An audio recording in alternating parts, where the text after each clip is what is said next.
ਉਸਤਾਦ ਵੱਡੇ ਗੁਲਾਮ ਅਲੀ ਖਾਨ ਸਾਹਿਬ।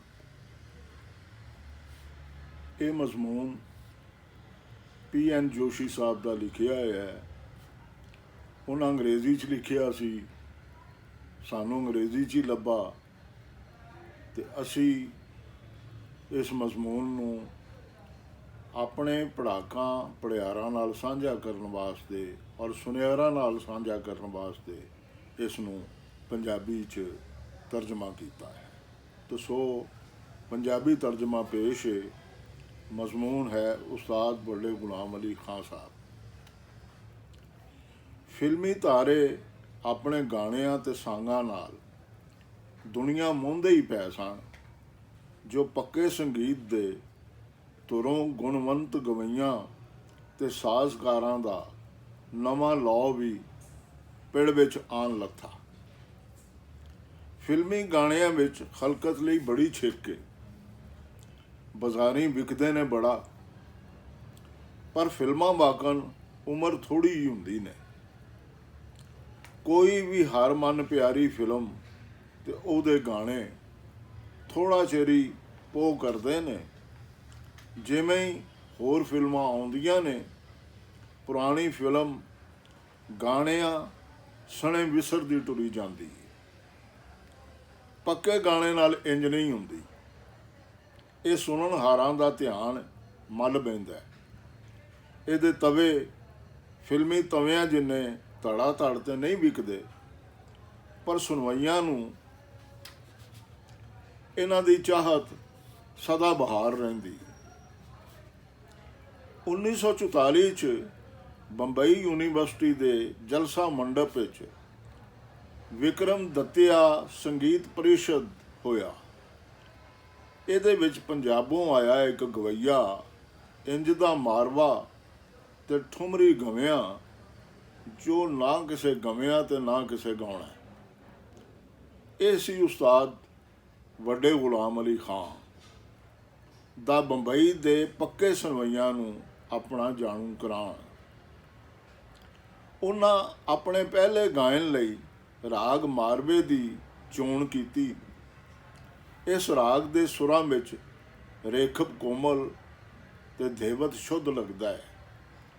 ਇਹ ਸੁਰ ਸਿੱਧੇ ਦਿਲ ਵਿੱਚ ਧਾਈ ਕਰਦੇ ਨੇ ਤੇ ਉਜਾੜ ਲਾ ਦਿੰਦੇ ਨੇ। ਉਸਤਾਦ ਹੋਰਾਂ ਦੇ ਮਿੱਠੇ ਆਵਾਜ਼ ਤੇ ਮਨਮੋਹਣੀ ਗਾਇਕੀ ਨੇ ਪੈਂਦੀ ਸੱਟੇ ਹੀ ਸੁਣਵਈਆਂ ਨੂੰ ਜਕੜ ਲਿਆ।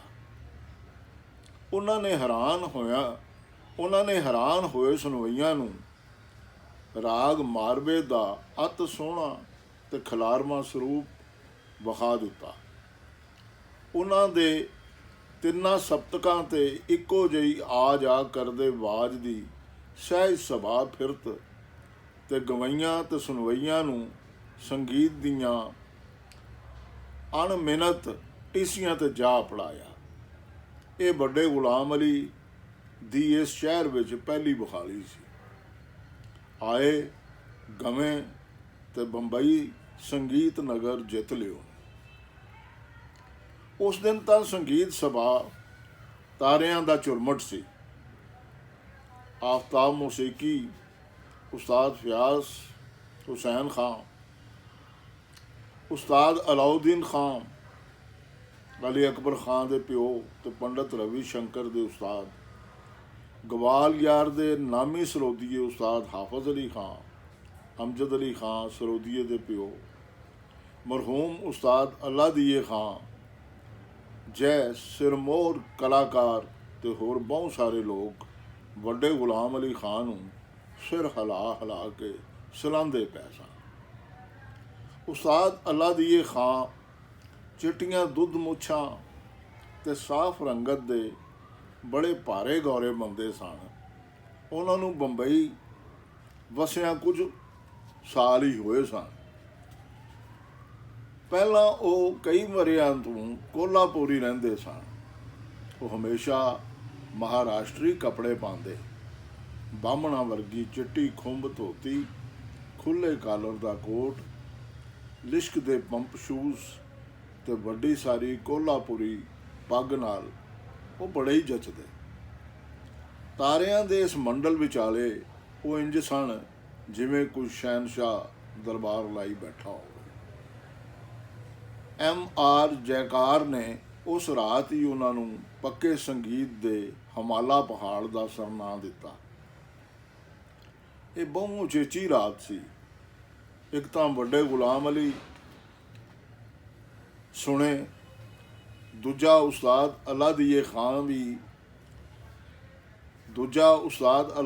ਖਾਂ ਦੀ ਇਹ ਕਿਸੇ ਸੰਗੀਤ ਸੰਮੇਲਨ 'ਚ ਅੰਤਲੀ ਹਾਜ਼ਰੀ ਸੀ। ਉਸ ਰਾਤ ਉਸਤਾਦ ਹੋਰਾਂ ਦੇ ਸੱਜੇ ਹੱਥ ਉਹਨਾਂ ਦੇ ਸ਼ਾਗਿਰਦ ਸੁਰੇਸ਼ਰੀ ਕੇਸਰ ਬਾਈ ਕੇਰਕਰ ਤੇ ਖੱਬੇ ਹੱਥ ਉਹਨਾਂ ਦੇ ਸਪੁੱਤਰ ਤੰਬੂਰੇ ਫੜ ਕੇ ਬੈਠੇ। ਸੱਚੀ ਮੁੱਚੀ ਇਹ ਕਦੀ ਨਾ ਭੁੱਲ ਸਕਣ ਵਾਲਾ ਗਾਉਣ ਸੀ। ਉਸ ਸ਼ਾਮ ਸਭ ਦੀਆਂ ਨਜ਼ਰਾਂ ਵੱਡੇ ਗੁਲਾਮ ਅਲੀ ਖਾਂ ਉੱਤੇ ਗੱਡੀਆਂ ਹੋਈਆਂ ਸਨ। ਉਹਨਾਂ ਦੀ ਇਸ ਪਹਿਲੀ ਆਮਣੀ ਤੇ ਮੈਂ ਉਹਨਾਂ ਨੂੰ ਆਪਣੇ ਸਟੂਡੀਓ ਲੈ ਆਇਆ। ਉਹਨਾਂ ਦੀ ਇਸ ਪਹਿਲੀ ਆਉਣੀ ਤੇ ਮੈਂ ਉਹਨਾਂ ਨੂੰ ਆਪਣੇ ਸਟੂਡੀਓ ਲੈ ਆਇਆ ਬਈ ਉਹਨਾਂ ਦੇ ਕੁਝ ਮਨਪਸੰਦ ਰਾਗ ਤੇ ਠੁਮਰੀਆਂ ਫੀਤੇਬੰਦ ਕਰ ਲਈਆਂ ਜਾਣ। ਉਹਨਾਂ ਯਾਦ ਪਿਆ ਕਿ ਆਏ, कटे ना बिरहा की रात, तिरछी नजरिया के बान ते प्रेम के फंदे में आकर सजनी वर्गियां अपनियां रसीलियां ठुमरियां परवा दित्तियां। 40 साल पहलां दे भरे होए ये तवे अज भी हिंदुस्तान ही नहीं पूरी दुनिया च बड़े चाह नाल सुने जाते हैं। वड्डे गुलाम अली खां साहब दा वजूद सोहना भारा ते टोर शहाना सी। पक नहीं सी हुंदा। आ चौड़े मूँह ते भारियां मुछां वाला ये जिन मिठियां ते रूह विच कांबा जगा देण वालियां सुरां भी छेड़ सकता है।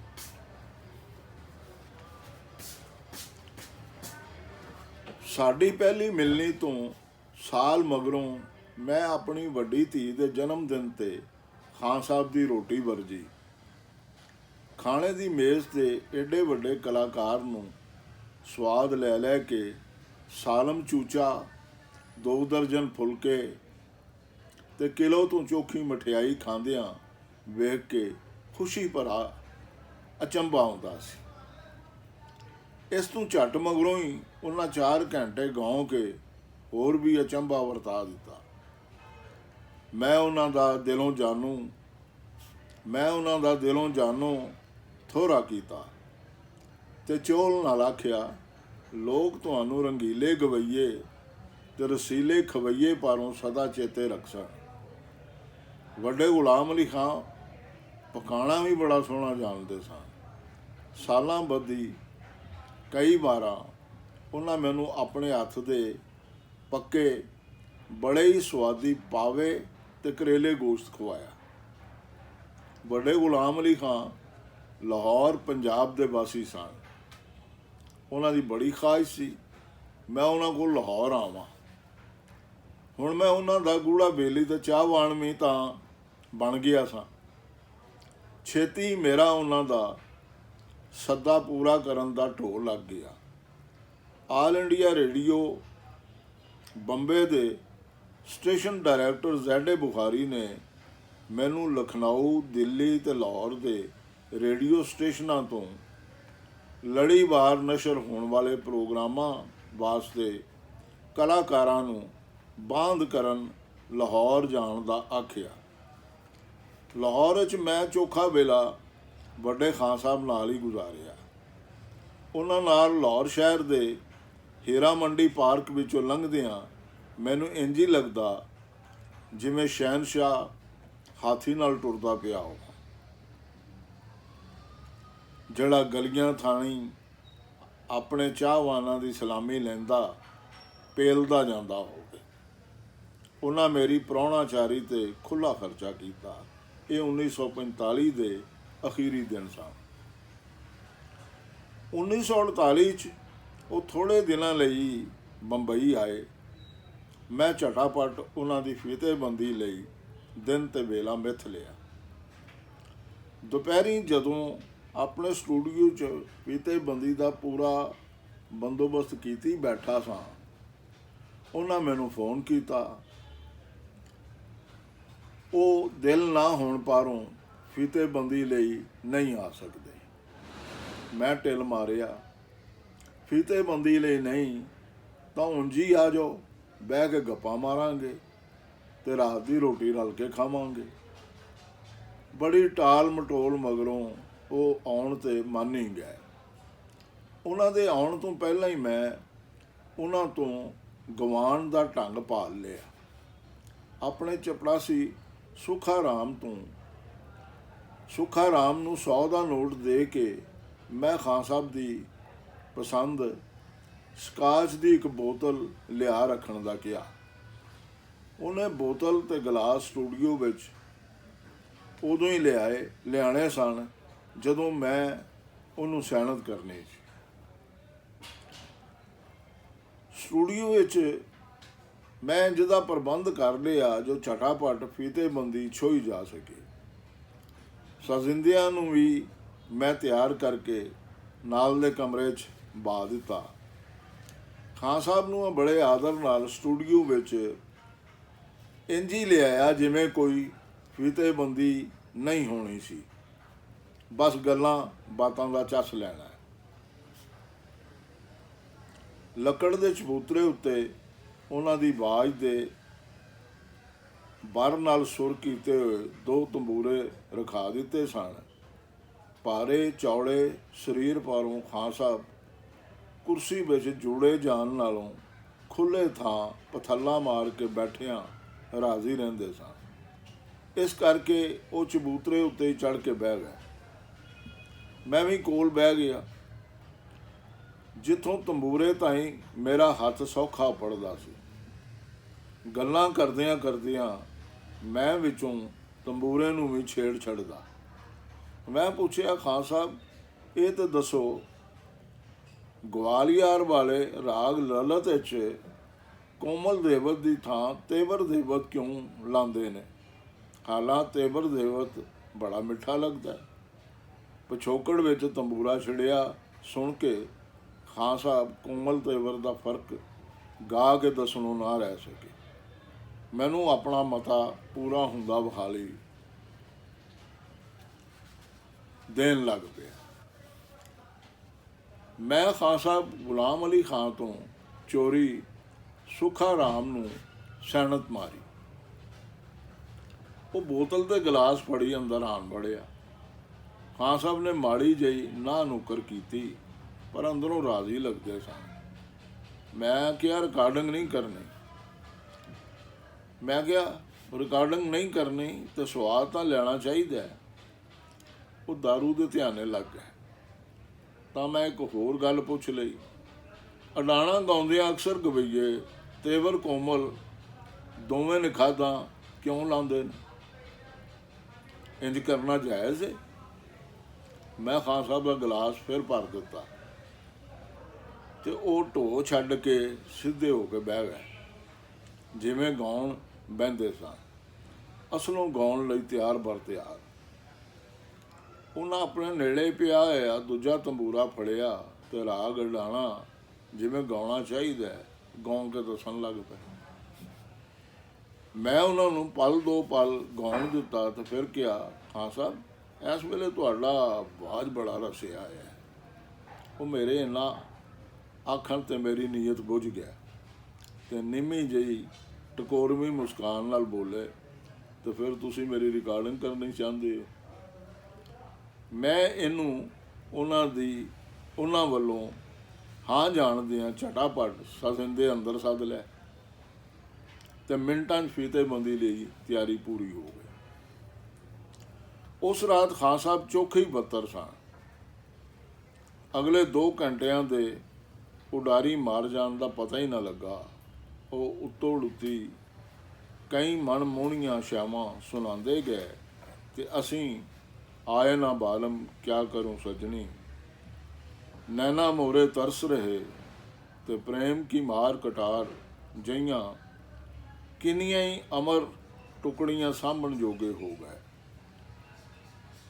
ਉਹਨਾਂ ਨੂੰ ਕੁਝ ਪਤਾ ਨਹੀਂ ਸੀ ਕਿੰਨੀਆਂ ਛਾਵਾਂ ਭਰੀਆਂ ਗਈਆਂ ਨੇ। ਸਾਹ ਲੈਣ ਚੁੱਪ ਕੀਤੇ ਤਾਂ ਮੈਂ ਇੱਕ ਗਲਾਸ ਹੋਰ ਥਮਾ ਦਿੱਤਾ। ਚੁਸਕੀ ਲੈ ਕੇ ਆਖਣ ਲੱਗੇ, ਜੋਸ਼ੀ ਸਾਹਿਬ, ਤੁਸਾਂ ਮੇਰੇ ਉੱਤੇ ਕੋਈ ਜਾਦੂ ਹੀ ਕਰ ਦਿੱਤਾ ਹੈ। ਮੈਂ ਗਾਉਣਾ ਕੋਈ ਨਹੀਂ ਸੀ। ਕਿੰਨੀਆਂ ਚੀਜ਼ਾਂ ਭਰ ਲਈਆਂ ਜੇ। ਮੈਂ ਮੁਸਕਦਿਆਂ ਕਿਹਾ, ਬਸ 2 ਹੋਰ ਚਾਹੀਦੀਆਂ। ਕੀ ਮਤਲਬ? ਉਹਨਾਂ ਪੁੱਛਿਆ। ਦਰਜਨ ਪੂਰੀ ਹੋ ਜਾਸੀ। ਅਜੇ ਨਿਰੀਆਂ 10 ਹੋਈਆਂ। ਅਸੀਂ ਠਾਕਾ ਮਾਰ ਕੇ ਸੇ ਤੇ ਯਾਦਗਾਰ ਰਿਕਾਰਡਿੰਗ ਮੁੱਕ ਗਈ। ਬਾਹਰ ਅੰਤਾਂ ਦਾ ਮੀਂਹ ਲੱਥਾ ਹੋਇਆ ਸੀ ਤੇ ਅੰਦਰ ਸਟੂਡੀਓ ਵਿੱਚ ਅਸੀਂ ਸੰਗੀਤ ਨਾਲ ਗਲੋਚੋਏ ਪਏ ਸਾਂ। ਵੱਡੇ ਗੁਲਾਮ ਅਲੀ ਖਾਨ ਦਾ ਸੰਗੀਤ ਬਾਰੇ ਇਲਮ ਬਹੁਤ ਮੋਕਲਾ ਸੀ। ਸੰਗੀਤ ਦੇ ਕਿਸੇ ਪੱਖ ਉੱਤੇ ਵਿਚਾਰ ਵਟਾਂਦਰਾ ਕਰਦਿਆਂ ਇਹੋ ਜਿਹੀਆਂ ਸੁਰਤੀਆਂ ਗੱਲਾਂ ਕਰਦੇ ਸਨ ਜੋ ਵੱਡੇ ਵੱਡੇ ਇਲਮ ਸੁਰਤ ਵਾਲੇ ਬੰਦੇ ਵੀ ਹੱਕਾ ਬੱਕਾ ਰਹਿ ਜਾਂਦੇ ਸਨ। ਇੱਕ ਵਾਰੀ ਸੁਰ ਸਿੰਗਾਰ ਸੰਸਦ ਵੱਲੋਂ ਇੱਕ ਵਿਚਾਰ ਵਟਾਂਦਰਾ ਇਕੱਠ ਹੋਇਆ। ਹਿੰਦੁਸਤਾਨੀ ਪੱਕੇ ਸੰਗੀਤ ਵਿੱਚ ਰਾਗਾਂ ਦਾ ਗਾਵਣ ਦਿਨ ਰਾਤ ਦੀਆਂ ਉਚੇਚੀਆਂ ਘੜੀਆਂ ਨਾਲ ਜੁੜਿਆ ਹੋਇਆ ਹੈ। ਇਕੱਠ ਵਿੱਚ ਵਿਚਾਰ ਕੀਤਾ ਜਾਂਦਾ ਸੀ। ਇਕੱਠ ਵਿੱਚ ਵਿਚਾਰ ਕੀਤਾ ਜਾਣਾ ਸੀ ਜੋ ਰਾਗਾਂ ਨਾਲ ਵੇਲਾ ਜੋੜਨ ਦਾ ਕੋਈ ਨਿੱਗਰ ਸਾਇੰਸੀ ਕਾਰਨ ਹੈ ਜਾਂ ਐਵੇਂ ਪਿੱਛੋਂ ਟੁਰੀ ਆਉਂਦੀ ਰੀਤ ਦਾ ਹੀ ਪਾਲਣ ਹੈ। ਵੱਡੇ ਗੁਲਾਮ ਅਲੀ ਖਾਨ ਨੇ ਆਪਣਾ ਵਿਚਾਰ ਗਾਉਂ ਕੇ ਸਾਂਝਾ ਕੀਤਾ। ਉਹਨਾਂ ਦੇ ਦੱਸਣ ਮੁਜਬ ਰਾਗਾਂ ਦੀਆਂ 2 ਵੰਡਾਂ ਨੇ। ਪਹਿਲੀ ਵੰਡ ਦੇ ਰਾਗ ਦਿਨ ਦੇ 12 ਤੋਂ ਲੈ ਕੇ ਰਾਤ ਦੇ 12 ਵਜੇ ਤੱਕ ਗਾਏ ਜਾ ਸਕਦੇ ਨੇ। ਦੂਜੀ ਵੰਡ ਦੇ ਰਾਗਾਂ ਨੂੰ ਅੱਧੀ ਰਾਤ ਤੋਂ ਦਿਨੇ 12 ਵਜੇ ਦੇ ਵਿਚਕਾਰ ਕਿਸੇ ਵੇਲੇ ਵੀ ਗਾਇਆ ਜਾ ਸਕਦਾ ਹੈ। ਪਹਿਲੇ ਹਿੱਸੇ ਦੇ ਰਾਗ ਪੂਰਵ ਰਾਗ ਜਾਣੇ ਜਾਂਦੇ ਨੇ ਤੇ ਦੂਜੇ ਹਿੱਸੇ ਦੇ ਉੱਤਰ ਰਾਗ। ਇੱਕ ਸਪਤਕ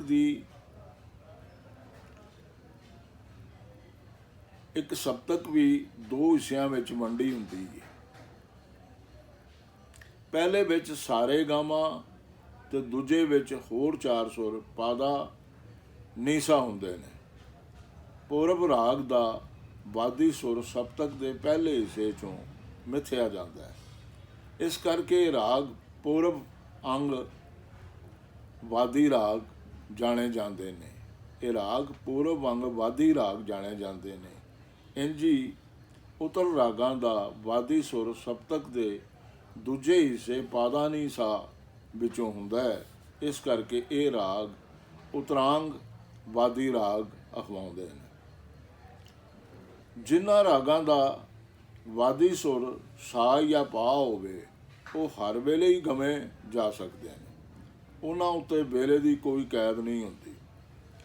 ਖਾਨ ਸਾਹਿਬ ਵੱਡੇ ਗੁਲਾਮ ਅਲੀ ਖਾਨ ਹੋਰਾਂ ਇਹ ਵੀ ਵੇਰਵਾ ਕੀਤਾ ਜੋ ਕਿਸੇ ਰਾਗ ਨੂੰ ਉਹਦੇ ਨਾਲ ਜੁੜੇ ਹੋਏ ਵੇਲੇ 'ਤੇ ਕਿਉਂ ਗਾਉਣਾ ਚਾਹੀਦਾ ਹੈ ਤੇ ਜਦੋਂ ਉਹਨੂੰ ਉਹਦੇ ਵੇਲੇ ਦੇ ਹਿਸਾਬ ਨਾਲ ਗਾਇਆ ਜਾਂਦਾ ਹੈ ਤਾਂ ਉਹ ਸੁਣਨਹਾਰਾਂ ਨੂੰ ਆਪਣੇ ਕਲਾਬੇ ਵਿੱਚ ਕਿਉਂ ਲੈ ਲੈਂਦਾ, ਸੁਣਨਹਾਰਾਂ ਨੂੰ ਚੰਗਾ ਕਿਉਂ ਲੱਗਦਾ। 24 ਘੰਟਿਆਂ ਦੀ ਵੰਡ ਇੰਝ। ਨੰਬਰ 1 ਸਾਜਰੇ 4 ਤੋਂ ਸ਼ਾਮੀ 7 ਵਜੇ।